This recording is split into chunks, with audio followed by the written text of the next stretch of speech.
Boa noite a todos, sejam bem-vindos à coletiva do técnico Fernando Diniz, após esse empate do São Paulo com o Santos, na Vila Belmiro por 2-2. Nivaldo Decilo, TV Bandeirantes, a primeira pergunta. Diniz, boa noite. Eu gostaria de uma avaliação sua desse resultado. É claro que acaba o resultado prevalecendo e nem sempre o desempenho, né?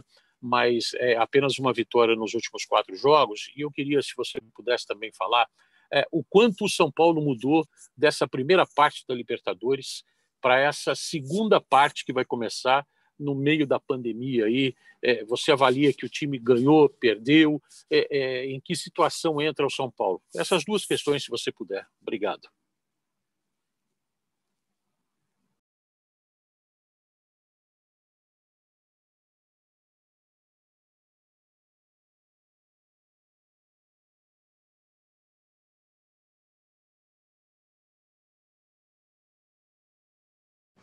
Não está chegando.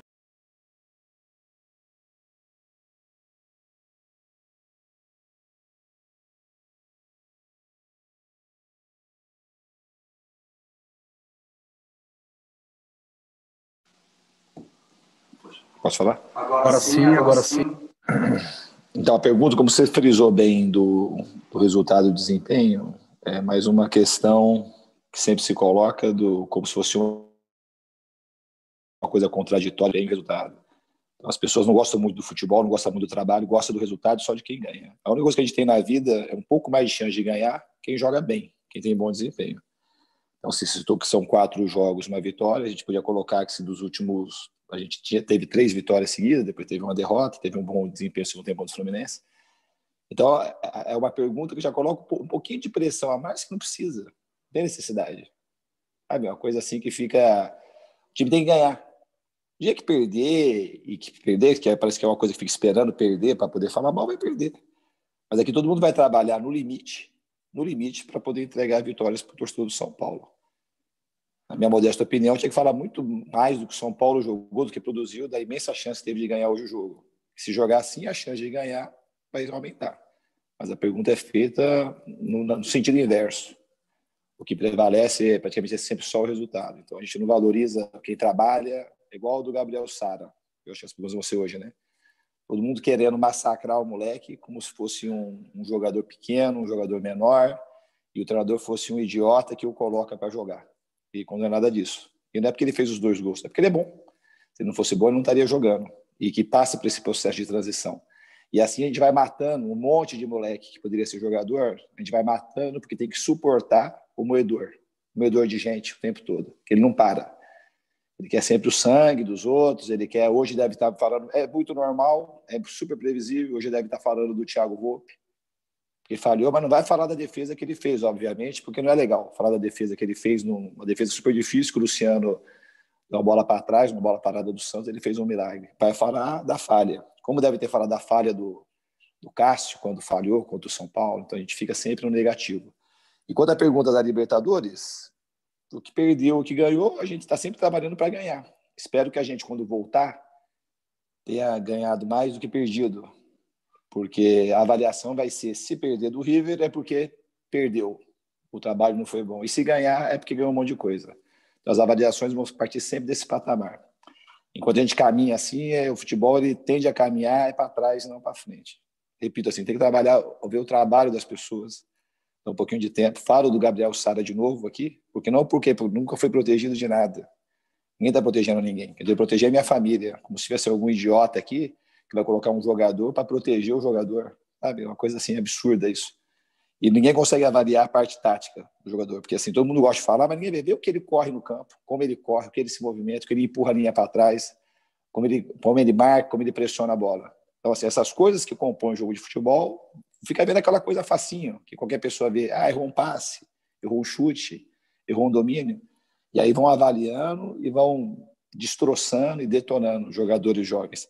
Mas aqui ainda bem que a gente tem uma certa insistência. Uma hora se continuasse, mas assim, a insistência aqui é maior, para dar tempo, um pouco mais de tempo, para o jogador poder ter confiança e seguir a vida dele, tentar seguir a vida dele como um jogador de profissional do São Paulo. Ivan Drago, Rádio Transamérica.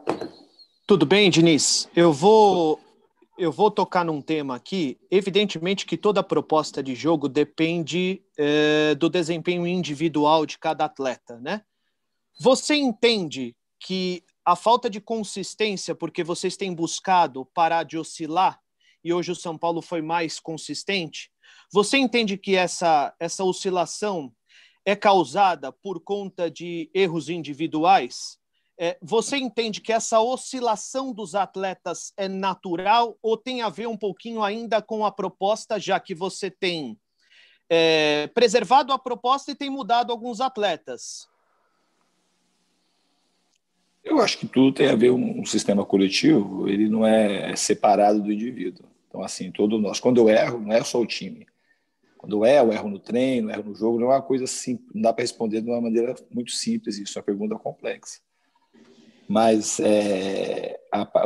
são muitos fatores. Acho que a parte, conforme a gente vai jogando, a gente tem um time, de fato, um time jovem, e tudo que é assim precisa de uma certa maturidade, só que a gente tem que amadurecer rápido, ainda mais aqui no Brasil.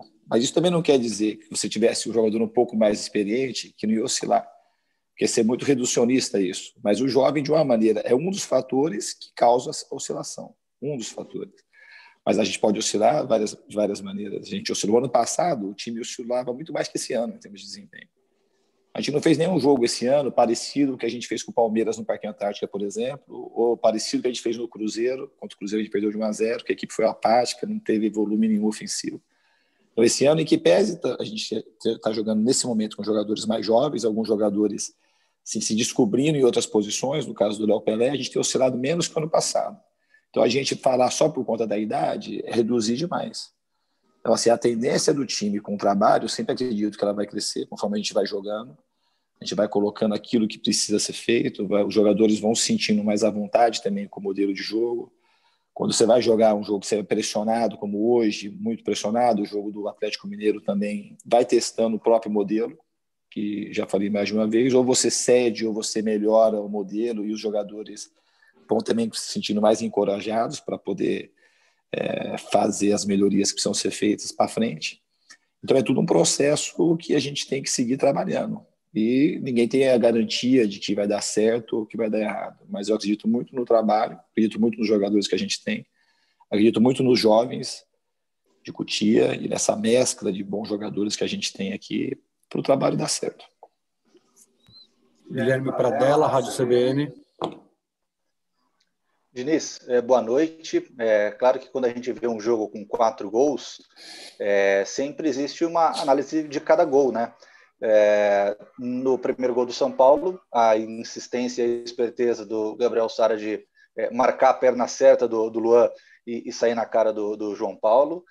Depois, a própria jogada do Gabriel Sara, que começa o lance, toca para o Igor e depois aparece para finalizar. No gol do Santos, também a competência do Madison de subir no espaço vazio que encontrou.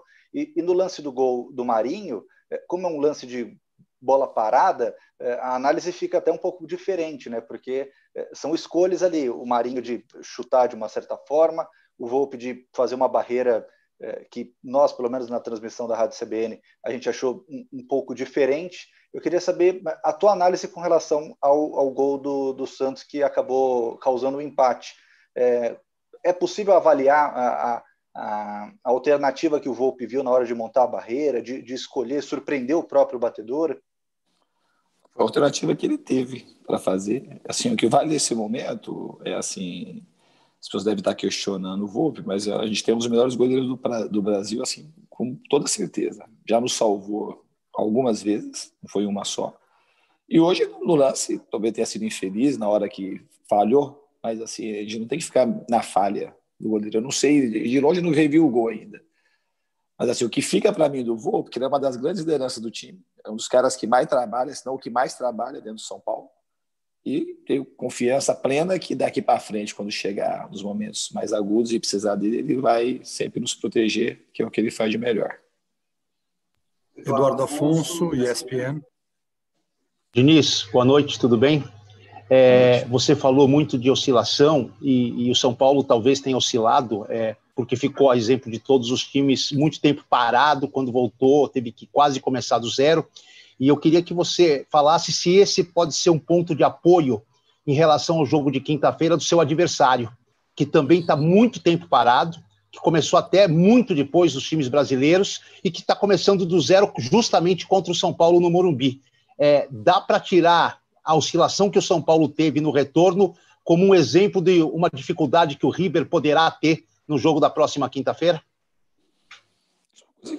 Eu não consigo muito fazer uma análise assim, sobre um ponto de vista único, por conta que ele pode oscilar. Pode fazer um grande jogo, pode superar. Se fosse assim só por conta também da parada e da oscilação, a gente ia, conforme o tempo fosse seguindo, a gente ia oscilar cada vez menos e que pode ser que isso aconteça. Mas tem equipes que oscilam. Assim, antes da pandemia também tinha times que oscilavam. Eu falei, o ano passado a gente oscilou muito mais do que a gente tem oscilado esse ano, considerando o Campeonato Brasileiro. Então o que a gente tem que esperar do River é um time super competitivo, um treinador ótimo, além de experiente, um time que está tarimbado, e a gente vai ter que jogar no nosso limite para poder fazer uma grande partida. O que eu penso do River é isso. Eu não fico pensando se a gente vai ter alguma vantagem por quando a gente ter voltado um período antes ou não. Isso aí também eu acho que é reduzir demais. É um fator que pode ser que interfira no jogo para o River ou não. Assim, a gente não pode ficar baseado nisso. A gente tem que procurar fazer o melhor jogo que a gente puder para poder ter um grande resultado. Marcelo Razan, GE. Globo.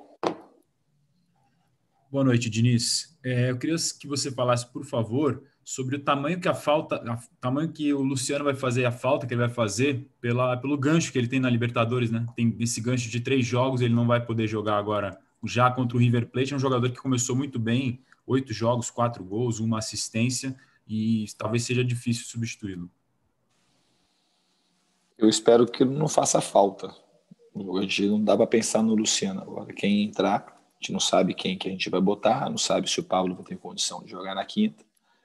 A gente tem que acreditar que aquele jogador que entrar vai conseguir suprir a falta do Luciano. A gente tem que pensar assim. É que o Luciano não joga, a gente teve a ausência hoje do Pablo, a ausência do Daniel, a gente mexeu no time de uma maneira sistemática nos tempos para cá. Então, assim, a gente não dá para ficar pensando no quem não vai jogar. Eu quero acreditar, e acredito sempre, que aqueles que vão entrar possam fazer uma grande partida e nos ajudar na quinta-feira. Rafael Bellatini, Rádio Bandeirantes. Boa noite, Diniz. Eu queria te perguntar a respeito da parada que tivemos pela falta de energia na Vila. Você estava pronto para colocar 2 jogadores, o Luan e o Paulinho, e até o Hernanes tirou a faixa, a braçadeira de capitão. Aí quando acabou a energia, o time volta sem as alterações. O que aconteceu ali? O que deu para conversar nesse meio tempo? Por que você desistiu daquelas mudanças?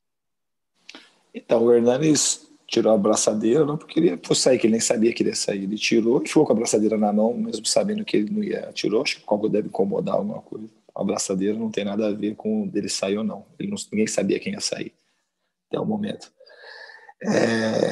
Na hora que eu fui botar com a parada, eu tive o tempo para conversar com o Hernandes, saber como que ele estava, e ele falou que aguentaria mais, e eu achei que ele estava fazendo um grande jogo. Embora ele tivesse caído um pouco o ritmo, com a parada deu para ele dar uma recuperada, respirava assim, eu aguento mais um pouco, e pode segurar que eu aguento. E o Vitor Bueno da mesma forma, então por isso que eu não mexi. Na hora que a gente teve um pouco mais de respiro, o time estava bem, na hora que eu ia mudar, eu achei que estava caindo um pouco o rendimento, mas com a parada eu achei que ia voltar, e de fato voltou bem, voltou melhor do que estava acontecendo. A gente estava mais, corrigiu um pouco ali a saída, a gente ficou mais seguro para sair, estava ganhando mais as segundas bolas. Então a parada, em termos assim, do que estava acontecendo no jogo, beneficiou o São Paulo, não prejudicou o São Paulo. A gente conseguiu ajustar o time de uma maneira que ele voltou melhor do que estava até um pouquinho antes da parada.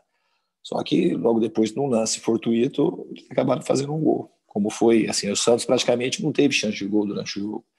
Teve os 2 gols de bola parada, a melhor chance do Santos, a terceira chance que poderia ser, foi também numa bola parada, que o Luciano desviou mal para trás, e o Volpe fez uma grande defesa nos salvando ali no primeiro tempo, que ia ser o segundo gol do Santos. Eu acho que ia ficar 2-1 se aquela bola entra. Para fechar a entrevista, Natália Ferrão, Rádio Nova FM. Boa noite a todos, boa noite, Diniz. Eu gostaria que você falasse um pouco individualmente do Vitor Bueno. Ele tem crescido bastante o desempenho dele nas partidas com a camisa do São Paulo, e se me permite a projeção para o jogo contra o River e depois a viagem a Quito. O Vitor, de fato, está melhorando. Quando ele voltou nos treinamentos pós-pandemia, ele voltou bem. Depois ele teve alguns desconfortos. Ele teve quase que uma lesão no joelho, depois teve um desconforto grande no adutor, e que tirou ele de alguns jogos, e nesse momento concordo com você que ele tem rendido cada vez mais, está suportando melhor os jogos e está sendo um jogador que está participando mais ativamente, tem uma qualidade gigantesca, um jogador que pode nos ajudar muito.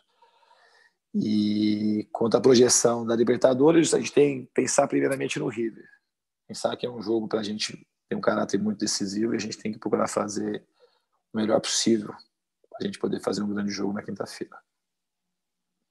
Muito obrigado a todos, pessoal. Bom final de semana, bom domingo. São Paulo volta na segunda-feira à tarde. Um abraço, tchau, tchau.